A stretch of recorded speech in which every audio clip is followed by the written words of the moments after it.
Assalamualaikum warahmatullahi wabarakatuh. Jumpa kembali dengan Bung Warta.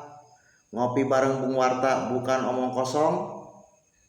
Terima kasih kepada teman-teman yang masih setia mengikuti unggahan-unggahan video dari Bung Warta. Teman-teman, malam ini Bung Warta ingin menyampaikan gagasan. Gagasan ini mungkin akan menuai pro kontra juga. Ada yang suka, ada yang tidak suka. Tapi pro kontra itu ya biasa, wajar di alam demokrasi ini. Yang akan Bung Warta usulkan ini soal hapuskan anggaran reses dan kunjungan kerja bagi anggota DPRD. Hapuskan anggaran reses dan kunjungan kerja bagi anggota DPRD. Nah, pasti ini pro kontra ini jadinya. Kan ada yang setuju, ada yang enggak, ya biasa itu. Silahkan nanti. Silahkan, semua bisa mempunyai argumen, semua boleh berpendapat. Kenapa saya usulkan agar dana reses dihapuskan? Kenapa kunjungan kerja DPRD dihapuskan pada masa pandemi ini? Tentu saya juga punya argumen. Mungkin argumen saya akan didukung oleh sebagian kalangan, tapi mungkin ada juga yang akan menolak. Tapi ya sah-sah saja, namanya juga usulan. Boleh kan usul, tapi nggak asal. Reses. Nah, kita bicara dulu nih soal reses. Reses itu bisa diartikan bertemunya anggota DPRD atau anggota DPR pada masa libur sidang dengan konstituennya, atau dengan para pemilihnya, ya, atau dengan masyarakat, dengan rakyatnya, dengan orang-orang yang diwakilinya. Mereka bertemu, mengunjungi pada saat libur masa sidang. Biasanya itu kisarannya per 3 bulan sekali. 3 bulan sekali reses, 3 bulan sekali reses. Asal-muasal reses ini, kata reses itu berasal dari bahasa Belanda. Reses juga. Kan bahasa Indonesia itu kan banyak memang diadopsi dari bahasa-bahasa Belanda, karena kita kan lama. Kita ini sebelum ada Indonesia, yang ada itu kan negara Hindia Belanda dulu. Maka banyak bahasa-bahasa di Indonesia ini yang memang ada alkulturasi bahasa, mengadopsi dari bahasa-bahasa asing, termasuk diantaranya bahasa Belanda. Reses itu dari bahasa Belanda. Reses. Reses itu asal-muasalnya, kenapa itu DPR itu ada reses atau kunjungan ke konstituennya, ke pemilihnya. Ini diawali dari zaman Hindia Belanda dulu. Ketika masih negara Hindia Belanda, Dewan Perwakilan Rakyatnya itu namanya Volksraad. Volksraad inilah, karena Volksraad itu kan hanya sedikit dari orang-orang pribumi itu kan bisa masuk itu hanya beberapa orang, karena kebanyakan dia berasal dari orang-orang Belanda yang menjadi anggota Dewan Rakyat atau Volksraad ini di zaman Hindia Belanda. Nah, pada saat di zaman Hindia Belanda ini, ketika di Belanda terjadi musim panas, maka itu dimanfaatkan oleh anggota Volksraad yang ada di Hindia Belanda untuk libur ke sana. Jadi ketika musim panas di negaranya, mereka memanfaatkan untuk libur. Jadi inilah asal muasal dari adanya reses. Jadi memang niatnya dulunya libur itu di zaman Hindia Belanda itu. Jadi liburan, untuk liburan. Nah, reses sebenarnya itu fungsinya adalah selain memang dia menjadi sebuah kewajiban dari Undang-Undang Nomor 17 Tahun 2014 tentang DPR MPR itu kan diatur di situ, maka memang ada kewajiban bagi DPR, DPRD untuk melakukan kunjungan berkala. Jadi kunjungan berkala disebut, kunjungan berkala. Nah, jadi reses ini adalah sebuah kewajiban. Memang menjadi salah satu kewajiban anggota DPR untuk melakukan reses. Di masa pandemi ini, ketika memang kerumunan dibatasi, kumpul-kumpul dibatasi, reses ini kan menjadi agak aneh juga ketika masa pandemi kalau sampai anggota DPRD ngumpul-ngumpulkan orang gitu. Ini kan tidak elok juga karena masa pandemi kita melakukan pembatasan untuk berkumpul-kumpul juga, karena namanya reses itu kan berkunjung nanti identiknya dengan mengumpulkan orang. Nah, ketika mengumpulkan orang, maka di situ ada kebutuhan misalnya makan, minum, kemudian transport, atau bisa juga bantuan sosialnya misalkan. Maka itu diakomodir atau didanai melalui dana reses. Jadi ketika dewan itu reses, anggota dewan reses itu mereka sebenarnya sudah membawa bekal anggaran juga. Ada makan minumnya, untuk acara-acaranya itu sudah ada anggarannya, siapkan anggarannya. Tapi kan ketika masa pandemi ini nggak elok juga kalau anggota DPRD mengumpulkan orang, berkerumun, nanti berkumpul, kan nggak elok juga karena masa pandemi. Maka reses ini kan jadi sudah tidak identik lagi dengan mengumpulkan orang pada masa pandemi ini. Artinya tujuan dari menemui konstituennya, tujuan mengunjungi konstituennya itu kan bisa dirubah cara menyesuaikan dengan masa pandemi. Artinya kan bisa dengan bertemu melalui video call misalkan, atau melalui aplikasi pertemuan menggunakan aplikasi Zoom misalkan, atau kemudian menyerap aspirasinya melalui media sosial misalnya, atau menyerap aspirasinya by phone kan bisa. Jadi media untuk penyerapan aspirasinya yang memang harus berinovasi menyesuaikan dengan masa pandemi ini. Artinya kumpul-kumpul sudah tidak lagi tepat pada masa pandemi ini, sehingga harus diganti dengan media-media lain. Maka ketika tidak lagi kumpul-kumpul, ya nggak ada lagi itu anggaran untuk makan minumnya, snacknya, transportnya kan sudah nggak dibutuhkan lagi. Maka ya memang harus dihapuskan dana reses ini. Terlebih di masa pandemi kan kita butuh adanya anggaran yang besar untuk fokus kepada penanganan COVID-19 ini.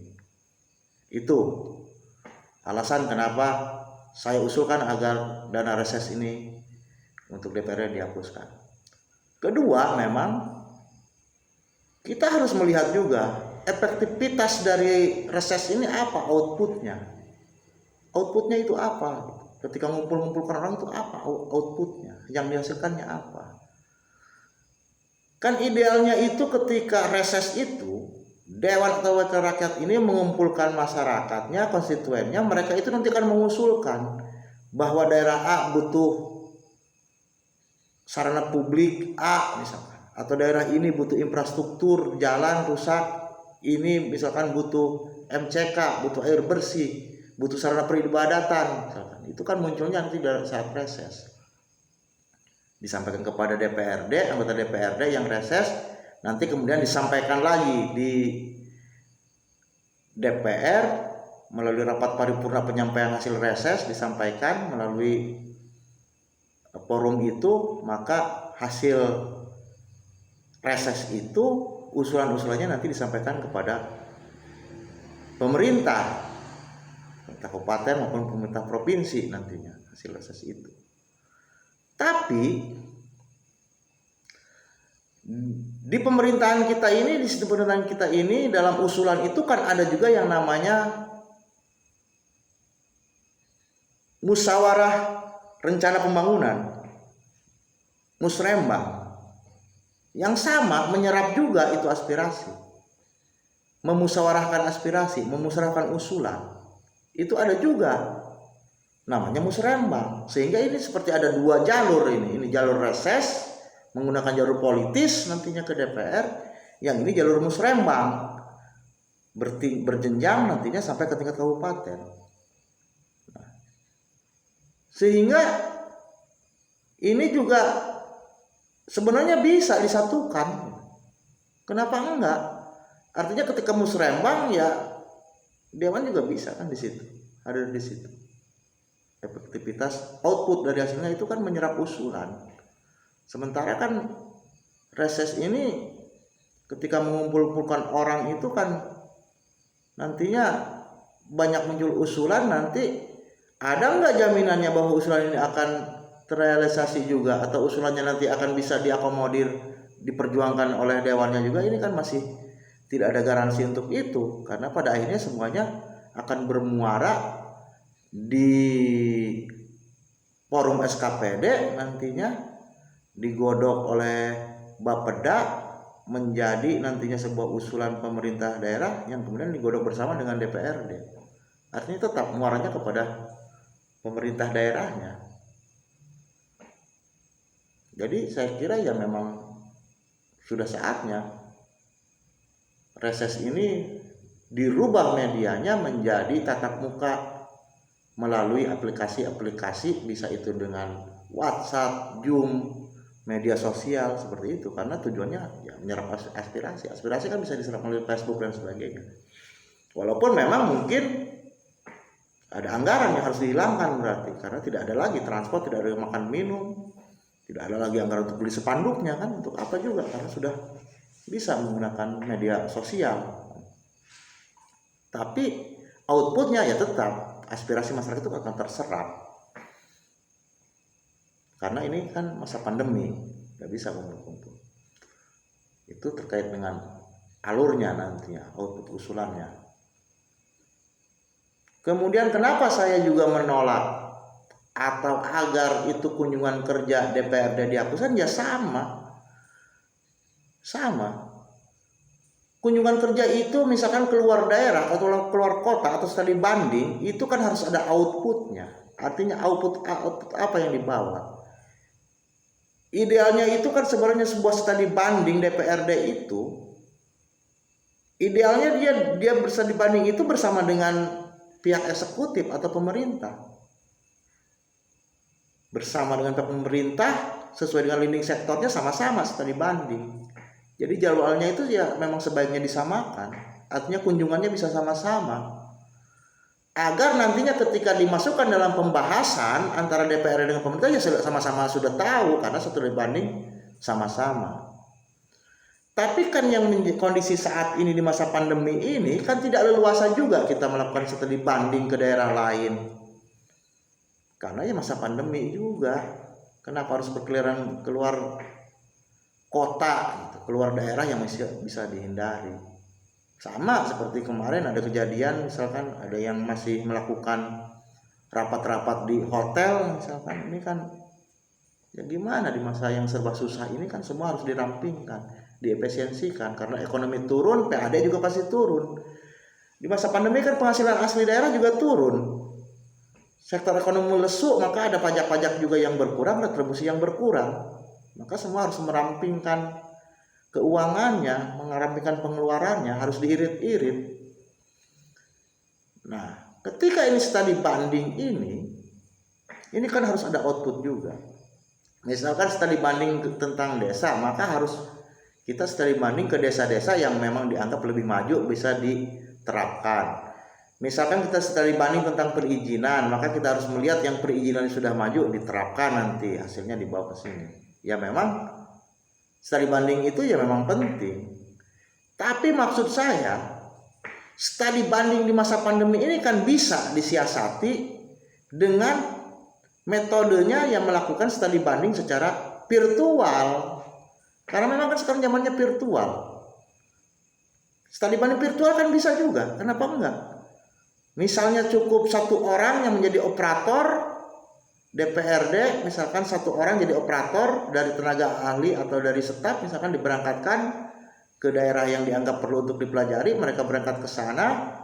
Kemudian hal-hal yang terkait dengan wawancara, ketika butuh wawancara atau butuh diskusi kan bisa dikondisikan oleh staf ahli tersebut untuk melakukan telekonferensi atau melakukan wawancara secara virtual. Itu kan bisa dilakukan. Artinya nanti akan ada yang bisa dikurangi itu anggarannya atau bahkan bisa dihilangkan. Karena tidak perlu lagi nanti DPR-nya pergi ke luar daerah untuk studi bandingnya, tidak perlu lagi mengeluarkan ongkos, mengeluarkan penginapan segala macam kan. Kan lebih irit kan, ada efisiensi. Pertanyaannya kan kadang-kadang gini, wah nanti kalau gak studi banding nggak bisa melihat langsung, ya kenapa enggak? Kan bisa di sana itu menggunakan operator, tenaga IT-nya di sana mengambil gambar, melakukan streaming siaran langsung, bisa disaksikan di sini oleh dewan yang ada di sini, misalkan di lokasi kan bisa. Artinya tidak perlu datang ke sana.